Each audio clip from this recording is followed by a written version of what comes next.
नमस्कार दोस्तों, मैं हूं सुबीर और आप देख रहे हैं हमारे चैनल नॉलेजेस। हेलो फ्रेंड्स, आज हम ड्राइव बुक के समरी आपके साथ शेयर करेंगे जो डेनियल एच पिंक ने लिखा है, जो बिजनेस वर्क एंड बिहेवियर पर लिखी गई बेस्ट सेलिंग बुक्स के ऑथर है। दोस्तों, स्पेशली अच्छे स्टूडेंट्स पूरे सेमेस्टर में पढ़ने के लिए पूरे साल मोटिवेशन खोजते हैं।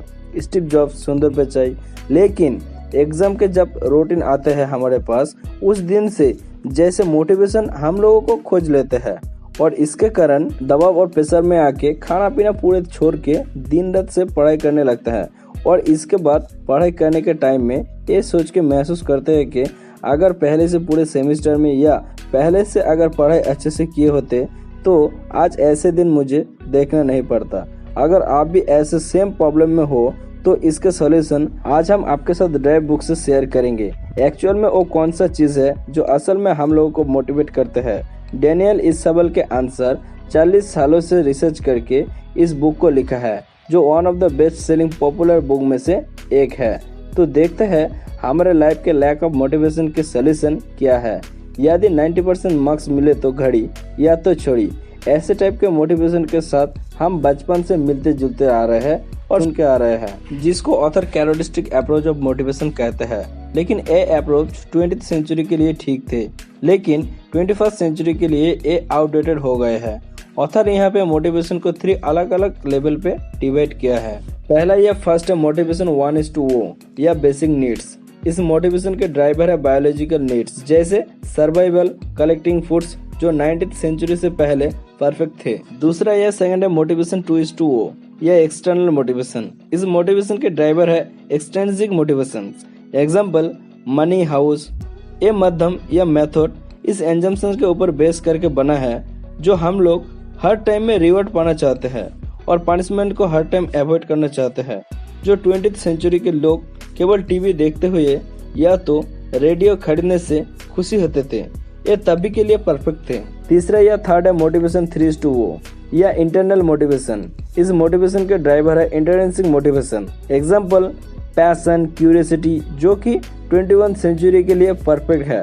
ये माध्यम या मेथड इस एंजम्पशन के ऊपर बेस करके बनाया गया है, जो कि हमारे अंदर से हर समय बाय डिफॉल्ट एक इच्छा होता है कुछ नए करने का, कुछ सीखने का, कुछ क्रिएटिविटी बनाने का, इस वर्ल्ड को कुछ भी करके और भी बेटर बनाने के लिए। और इसके इनर मोटिवेशन के 3 एलिमेंट्स होते हैं।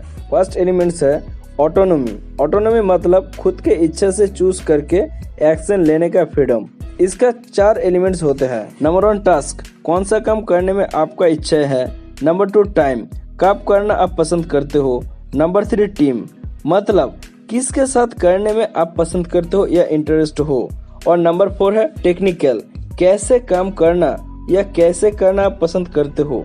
इनर मोटिवेशन को एक्टिवेट करने के लिए इस 4 चीजों को फ्रीडम होना है। बेसिक नीड्स, यदि आप कुछ सक्सेसफुल क्रिएटिव कंपनियों को देखते हो लाइक गूगल, उनके सारे एम्प्लॉयज को ये सारे फैसिलिटीज मिलते हैं। सेकंड एलिमेंट है मस्टरी। मस्टरी मतलब किसी भी चीज में बेटर होने की इच्छा है, जो भी खुद के पास परफेक्ट है। खुद के लिमिट को हर बार चैलेंज करके हर बार थोड़ा थोड़ा करके ग्रो करना। और मास्टरी को एंकरेज करने के लिए ये 2 स्टेप चाहिए। सबसे पहला जरूरत है प्रोग्रेस करने के लिए कोई भी कंडीशन क्रिएट करना, और उसके बाद उस प्रोग्रेस को अचीव करने के लिए या अचीव करने के बाद उसको आइडेंटिफाई करके उसको सेलिब्रेट करना। और थर्ड एलिमेंट है पर्पस मतलब ऐसे कुछ करने का इच्छा है जो खुद के पास खुद के लिए बड़ा होता है, जिसके लिए ये 3 थिंग्स याद रखना बहुत ही इम्पोर्टेंट है। नंबर 1 पर्पस को हर समय टॉप प्रायोरिटी में रखना और प्रॉफिट से जस्ट एक कीटर लिस्ट के तरह यूज करना। नंबर 2 फोकस, हर समय हाउ से ज्यादा व्हाई में रखना। और नंबर 3 पर्पस हर समय खुद से मन से क्रिएट करना चाहिए, किसी दूसरे के ऊपर देखकर या दूसरे से सुनकर नहीं। सिर्फ यही कुछ रोल प्रॉपरली फॉलो करके ही मोटिवेशन 3:0 या इनर मोटिवेशन टोटली एक्टिवेट करा जा सकता है। 1945 में एक famous psychologist Karl Duncker candle problem नाम के एक टेस्ट बनाया था, जिसके हेल्प से कोई इंसान के क्रिएटिविटी के लेवल टेस्ट करा जा सकता। एक कैंडल प्रॉब्लम ऐसे है जैसे यहाँ पे एक कैंडल, एक मैच और कुछ पिन दिए हुए हैं और बोला गया है उस कैंडल को वॉल में ऐसे सेट करना पड़ेगा जैसे कैंडल से मोम टेबल में ना गिरे। एक साइंटिस्ट 2 ग्रुप के स्टूडेंट्स को लेकर इस टास्क को कंप्लीट करने के लिए बोला है, लेकिन पहले ग्रुप में उन्होंने बोला है इस टेस्ट के मेथड से जस्ट एक नॉर्मल स्टेट बनाना चाहते हैं कि इस प्रॉब्लम को सॉल्व करने के लिए किसी इंसान के ऑन एन एवरेज कितने टाइम लगते हैं। लेकिन सेकेंड ग्रुप में उन्होंने बोला है अगर वो लोगों के अंदर कोई भी पहले इस टास्क को कंप्लीट कर पाएगी तो उसको प्राइस मिलेगा। मतलब सेकेंड ग्रुप में उन्होंने रिवॉर्ड सिस्टम के बारे में बोला है और इसके बाद रिजल्ट जो ग्रुप रिवॉर्ड पाने के लिए कंपटीशन किए थे उन लोगों का इस प्रॉब्लम को सॉल्व करने के लिए दूसरे ग्रुप से ऑन एन एवरेज बहुत ज़्यादा टाइम लगा है। जिस काम में क्रिएटिविटी इन्वॉल्व होते हैं वहाँ पे रिवॉर्ड सिस्टम परफॉर्मेंस में नेगेटिव इफेक्ट ले आते हैं, लेकिन एम्प्लॉयर्स को परफॉर्मेंस बढ़ाने के लिए ज़्यादातर कंपनियों में यही ऐसे बोनस सिस्टम अप्लाई करते हैं। तो क्या ये गलत है?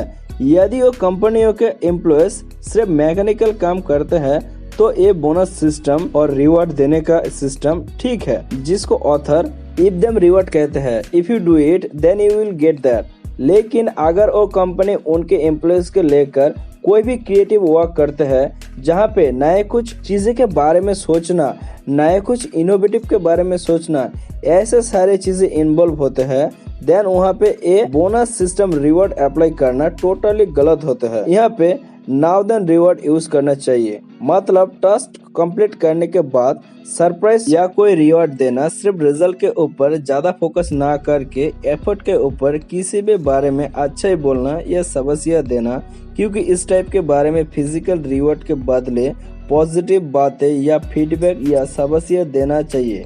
इसे ज़्यादा इफेक्टिव होते हैं।